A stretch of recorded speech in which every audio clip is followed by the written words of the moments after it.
우리는 주님 안에 하나입니다. 이렇게 인사 나누시겠습니다.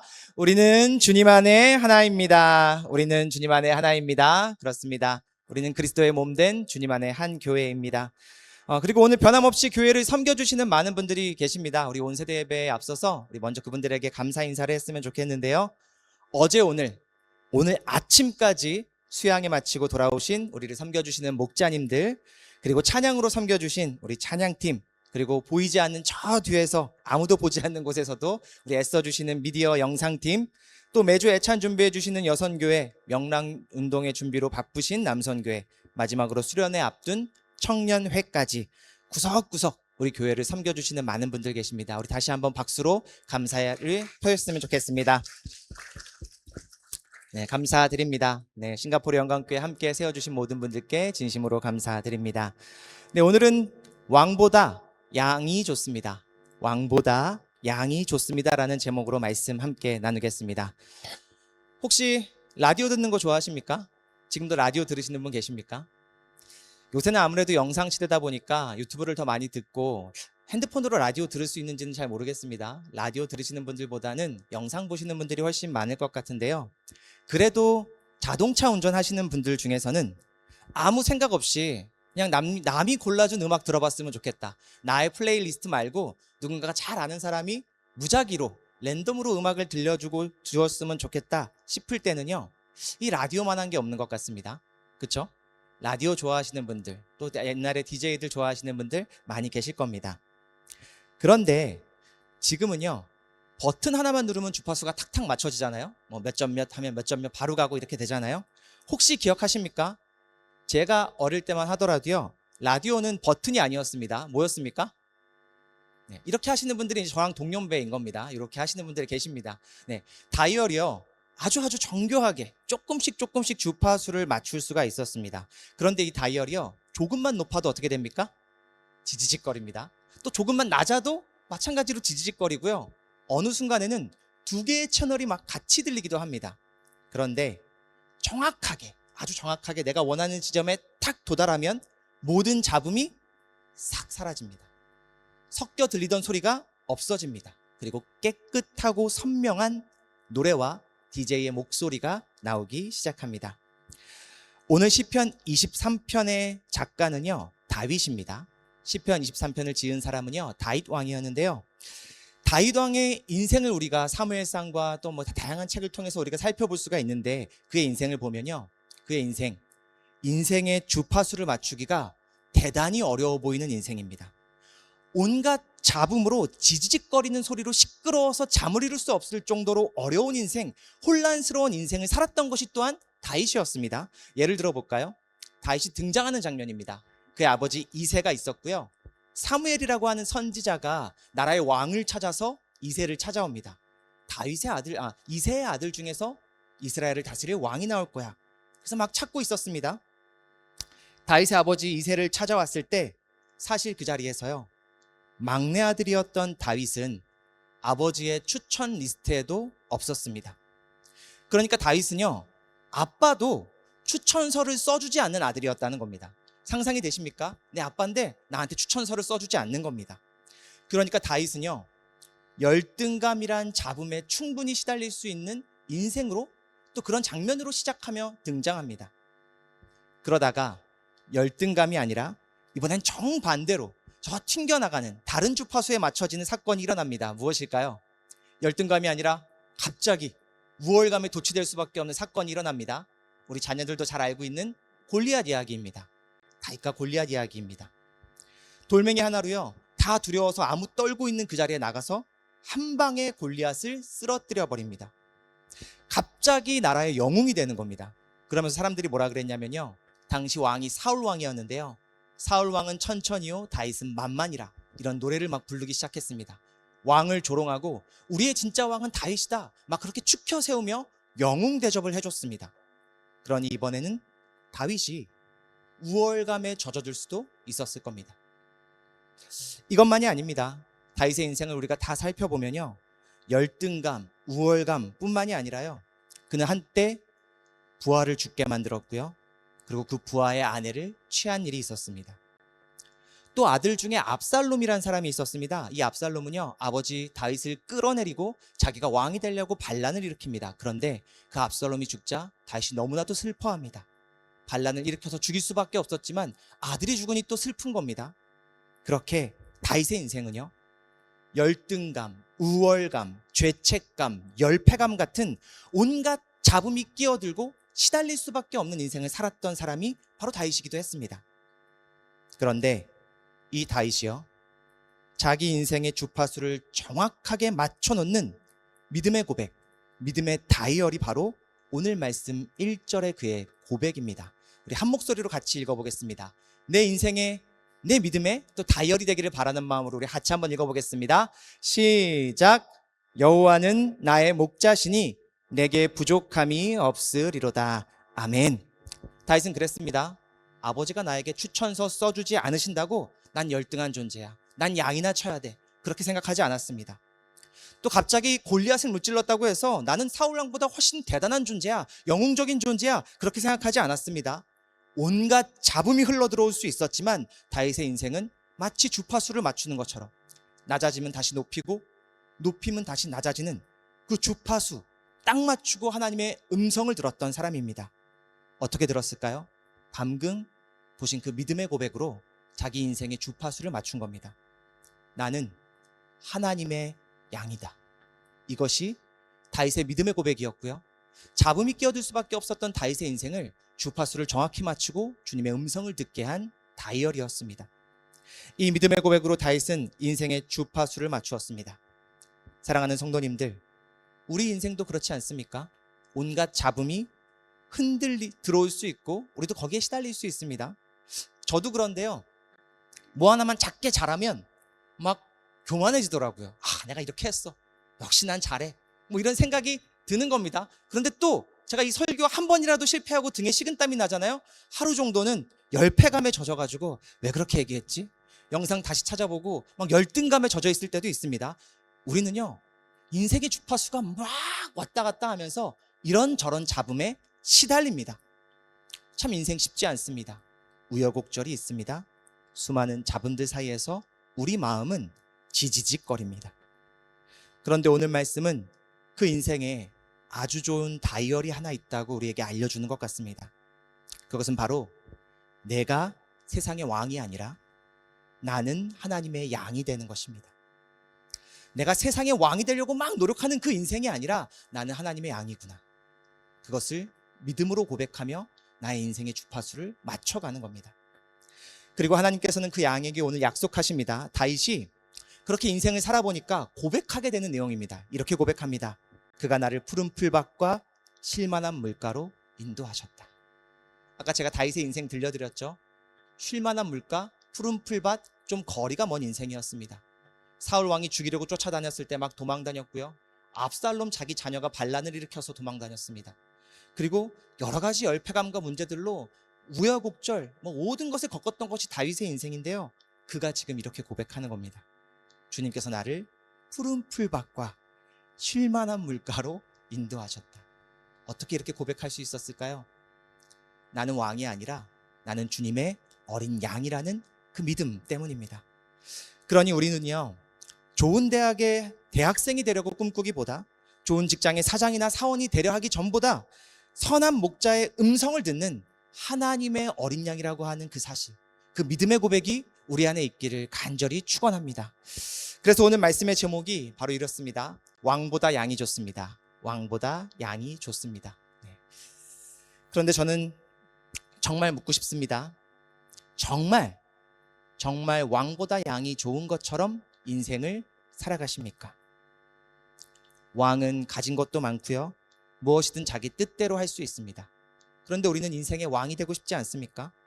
반면에 양은 어떤지 아십니까? 별로 가진 것이 없습니다. 아니, 가진 것마저도, 이 털 하나 있는 것마저도 양치기가 다 뜯어가고요, 눈도 나쁘다고 해요. 양은 눈이 나빠서요, 혼자 길을 찾을 수 없고요, 앞에 양을 따라가는 수준으로 길을 걸을 수밖에 없다고 합니다. 그런데 양에게는 왕도 가지지 못한 한 가지 놀라운 능력과 복이 있습니다. 왕에게도 없는 양만 가지고 있는 그 복이 바로 4절 말씀입니다. 우리 4절 말씀 한번 같이 읽어보겠습니다. 요거 아니고요. 네, 다음 거. 네, 맞습니다. 우리 함께 한 목소리로 읽어보도록 하겠습니다. 시작. 내가 사망의 음침한 골짜기로 다닐지라도 해를 두려워하지 않을 것은 주께서 나와 함께 하심이라. 주의 지팡이와 막대기가 나를 안위하시나이다. 아멘. 제가 성경을 참 좋아하는 이유 중에 하나는요, 성경이 거짓말하지 않는다는 겁니다. 시편 23편 다윗의 고백입니다. 그는 믿음 있는 사람이었고요, 성경에 몇 안 되는 훌륭한 사람 중에 한 사람이었습니다. 근데 그가 지금 사망의 음침한 골짜기를 다닌다고 고백합니다. 다시 말하면 성경은요, 우리 인생에 골짜기 없다고 말하지 않습니다. 나 믿으면 다 잘 된다고 말하지 않습니다. 나 믿어도 사망의 음침한 골짜기를 다니는 순간들이 분명히 있을 거야 라고 기록하는 겁니다. 그런 면에서요, 도리어 세상은요 공평합니다. 우리 모두 여기에 왕이 있던 양이 있던 어떤 사람이라도요, 사망의 음침한 골짜기의 시간을 만나게 되실 겁니다. 한 사람도 예외 없이 전부 다 인생에서 사망의 음침한 골짜기의 시간을 겪게 됩니다. 자, 그럼 그 음침한 골짜기를 지날 때 생명과 능력은 어디 있습니까? 사망의 음침한 골짜기, 사망의 그늘이 나를 덮쳐서 나의 왕이라고 하는 그 권력도 소용없게 되는 그 순간에 생명은 어디 있습니까? 생명은요, 왕이 가진 권력에 있는 것이 아니라 길을 아는 목자에게 있습니다. 그러니 양의 가장 큰 능력은 무엇입니까? 내 길을 아시는 목자, 그가 내 곁에 있고 내가 그의 음성을 안다는 것입니다. 이게 양이, 왕도 가지지 못한 가장 큰 능력입니다. 오히려 왕은요, 누군가의 말을 듣지 않습니다. 들을 필요가 없거든요. 내가 말하면 되거든요. 누군가가 내게 말했을 때 하나도 들리지 못하는 것, 그것이 왕의 모습일지도 모르겠습니다. 그런데 양은요, 목자의 음성을 듣습니다. 아무리 시끄러운 상황 속에서도 양은 저 멀리서 들리는 목자의 휘파람 소리만 들리면 그 자리에 목자가 있구나 안심하며 길을 갑니다. 이것이 바로 양의 능력입니다. 저는 다행히 청년회 때요, 제가 청년회 때 어릴 때부터 저는 모태신앙이었거든요.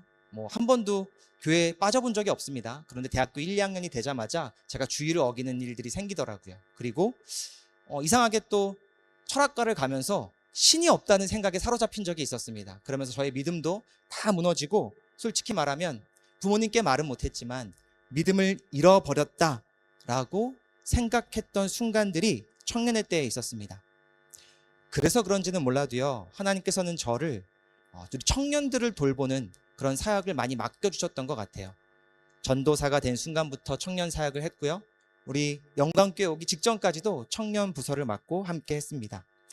그러다 보니까 청년들과 이야기를 나누는데요, 어떻습니까? 청년회 때는요, 정말 수많은 선택의 기로에 서고요, 그 선택 하나하나가 인생에서 너무너무 중요한 선택들일 때가 많습니다. 그러니 저한테 상담하러 오는 경우가 참 많았습니다. AI의 등장 전이었습니다. AI 등장 전에는요, 청년들이 목사한테 많이 물으러 오기도 하고 이야기를 나눌 기회가 참 많이 있었습니다. 인생의 중요한 선택들, 목사님 저 이 대학 가야 합니까? 저 대학 가야 합니까? 이 대학 가서 이 전공 골라야 합니까? 저 전공 골라야 합니까? 그런 고민부터 연애 상담까지 하지 않은 상담이 거의 없을 정도였습니다. 그런데 고민이 되죠. 저도 고민이 됩니다. 제가 뭘 알겠습니까? 이 대학 가면 더 좋을지, 저 대학 가면 더 좋을지, 철학과 나오고 신학과 나온 사람이 뭐 알겠습니까? 아무것도 모르지만 귀담아 듣고 경청하고 이야기 나눴습니다. 그리고 제가요, 어느 상담이든지 우리 청년들에게 꼭 해주었던 이야기가 하나 있습니다. 저는 청년들에게 마지막으로 꼭 이 말을 해줍니다. 너가 지금 고민하고 있는 그 선택보다 훨씬 더 중요한 게 있다는 것입니다. 지금 당장은 A냐 B냐 너무 중요한 것 같지만 무엇을 선택하느냐보다 더 중요한 것은 하나님이 너와 함께 하신다는 사실을 믿는 것이라고 꼭 이야기해 줍니다. 너가 최선의 선택을 할 때, 너가 A든 B든 우연치 않게 최고의 선택을 했을 때 하나님은 너의 곁에서 함께 기뻐해 줄 것이다. 반대로 너가 최악의 선택을 했을 때에도 하나님은 너를 버리시지 않는다. 하나님은 함께 아파하시고 그 자리에서 너를 건져주실 것이다. 그러니 지금 당장은 A냐 B냐가 너무 크게 느껴지지만 A를 선택하든 B를 선택하든 우리에게 더 중요한 것은 하나님이 너의 곁에 계시다는 것, 너가 그의 양으로서 그의 음성을 듣는 것, 그것이 훨씬 더 중요하다는 사실을 꼭 알려줍니다. 그 믿음을 갖는 것이 내가 지금 무엇을 선택하느냐보다 훨씬 더 귀한 보배입니다. 우리 이미 인생의 어른이신 분들은 다 잘 아실 겁니다. 살면서요, 수많은 선택의 기로에 서지만 언제 우리가 매번 최고의 선택만 하며 살았습니까? 그럴 수 없을 겁니다. 최고의 선택만 한 사람, 만에 하나 있을 수 있겠지만 아마 우리 가운데 없을 겁니다. 꽃길만 걷기를 바라고 꽃길만 걷게 되기를 바란다고 축복하지만 우리 그렇지 않습니다. 실수할 수 있고 실패할 수 있고 이상한 선택할 수 있고 사망의 음침한 골짜기 걸어갈 수 있습니다. 그 시간은 반드시 찾아옵니다. 왕의 권력도 소용없는, 마치 다윗에게는 아들 압살롬이 반란을 일으킨 것만 같은 순간들, 이 왕권이 다 무슨 소용인가? 나의 아들이 나를 죽이려고 하는 이 상황, 그런 상황들이 우리에게 있다는 말입니다. 그때 우리를 지켜주는 것은요, 왕의 권력도 명예도 인기도 아무것도 아니라 나를 지팡이와 막대기로 인도하시는 하나님입니다. 아마 많은 분들이 내 인생을 지켜주신 목자 되신 하나님, 그분의 지팡이와 막대기가 나를 안위하셨다는 그 경험들 가지고 계실 겁니다. 우리 목자 수양에 다녀왔는데요, 그런 소그룹에서 그런 이야기들을 많이 나누어 주십시오. 나 힘들고 어려운 사망의 음침한 골짜기를 지났었는데 A냐 B냐에 매달렸었는데 그게 아니라 결국에는 내가 최악의 선택을 했지만 나를 안위하신 것은 하나님이었다. 내가 그때 기도하며 주의 음성을 들었다. 그것이 나에게 생명이 되었다. 그런 이야기가 넘치는 우리 싱가포르 영광교회 되기를 주님의 이름으로 축복합니다. 네, 마지막으로 6절 말씀은 한평생 믿음의 주파수를 마치고 하나님의 인도하심을 받은 다윗이 결심하면서 다시 한번 결심하며 찬양하는 노랫말입니다. 다시 한번 6절 말씀 한 목소리로 읽어보겠습니다. 시작. 평생의 선하심과 인자하심이 반드시 나를 따르리니 내가 여호와의 집에 영원히 살리로다. 아멘. 혹시 그거 아십니까? 성경에 여러 인물들이 나오고 다양한 사람들이 등장하지만요, 다윗의 인생에 특징이 있습니다. 제가 다윗이라면 조금 억울할 것도 같거든요. 다윗 역사 바로 직전까지만 해도요, 하나님은 막 직접 나타나셔서 말씀을 해주시고요, 어려운 일이 있으면 기적적으로 해결해 주셨습니다. 마치 모세가 등장하면 홍해가 갈라졌습니다. 바다가 갈라졌다는 겁니다. 엘리야가 등장하면요, 물을 뿌렸는데 하늘에서 불이 떨어졌습니다. 그런데요, 다윗의 역사가 시작된 이후로는요, 그런 거 하나도 없었습니다. 다윗은 그 역사가 시작될 때요, 압도적인 초자연적 기적, 그런 거 없었습니다. 하나님이 그에게 직접 말씀하시는 일들 없었습니다. 선지자를 통해서 말씀하셨고요, 압도적인 기적 같은 사건들 아무것도 없었습니다. 다윗은 오히려요, 우리처럼 수많은 선택의 기로에 섰던 사람이고요, 실패와 위기를 겪었던 사람이고요, 또 아들 압살롬처럼 관계의 어려움을 지나며 인생을 살아냈던 사람입니다. 우리랑 똑같습니다. 다윗이 그래서 재밌습니다. 그런데 어떻게 그가 그런 우여곡절, 잡음이 섞일 수밖에 없는 인생을 살아가면서도 하나님의 선하심과 인자하심이 언제나 나를 따랐다고 고백할까요? 그래서 내가 이제 하나님의 집에 영원토록 살겠다고 그가 다짐할까요? 저는 그 힌트를요, 다윗의 인생의 말년에 남겼던 유언에서 찾습니다. 사무엘하 23장을 보면요, 다윗이 죽기 전에 마지막으로 유언처럼 남기는 말씀이 있거든요. 다윗이 죽기 전에 이런 고백을 합니다. 우리 한번 같이 읽어봤으면 좋겠습니다. 사무엘하 23장 1절 2절 말씀입니다. 함께 읽겠습니다. 시작. 이것은 다윗이 마지막으로 남긴 말이다. 이새의 아들 다윗이 말한다. 높이 일으켜 세움을 받은 용사, 야곱의 하나님이 기름 부어 세우신 왕, 이스라엘에서 아름다운 시를 읊는 사람이 말한다. 주의 영이 나를 통하여 말씀하시니 그의 말씀이 나의 혀에 담겼다. 아멘. 다윗이 마지막으로 고백합니다. 내 인생 돌아보니까 나는 하나님이 세우신 용사였어. 하나님께서 기름 부어 세우신 왕이었어. 그리고 나는 또한 시를 읊고 노래하는 시인이었어. 그런데 마지막으로 가장 중요하게 고백하는 능력이 무엇입니까? 하나님이 세우신 용사로서의 어떤 전투 능력 자랑하지 않았습니다. 자기에게 주신 왕권, 기름 부어 세우신 그 왕권, 놀라운 권력, 주권 자랑하지 않았습니다. 그가 자랑한 것은요, 이스라엘에서 아름다운 시를 읊는 사람이 되었다는 겁니다. 하나님을 찬양하는 사람이었다는 것. 그것이 다윗의 자랑이었습니다. 왜냐하면 오늘 시편 1편처럼 그 믿음의 고백이 그의 인생의 주파수를 맞추며 교만할 수 있었지만 교만하지 않게, 그리고 낭망할 수 있었지만 낭망하지 않게 주님의 음성을 들으며 인도함을 받을 수 있도록 붙들어줬기 때문입니다. 사랑하는 성도님들, 결국 다윗이 평생 붙들었던 것은요, 왕관도 명예도 성공도 아니었습니다. 그가 붙들고 그의 인생의 우여곡절 속에서 그를 지킨 것은요, 여호와는 나의 목자시니 내게 부족함이 없으리로다 라는 그의 믿음의 고백이었습니다. 그 한 줄의 믿음의 고백을 꽉 붙잡고 교만할 때 다시 하나님의 음성을 맞추도록 다이얼을 붙이고, 내가 정말 좌절했을 때 또다시 탐망의 음침한 골짜기에서 나를 인도하시는 주님께 주파수를 맞추며 다윗에게 가장 크게 들렸던 소리는요, 하나님의 음성이었습니다.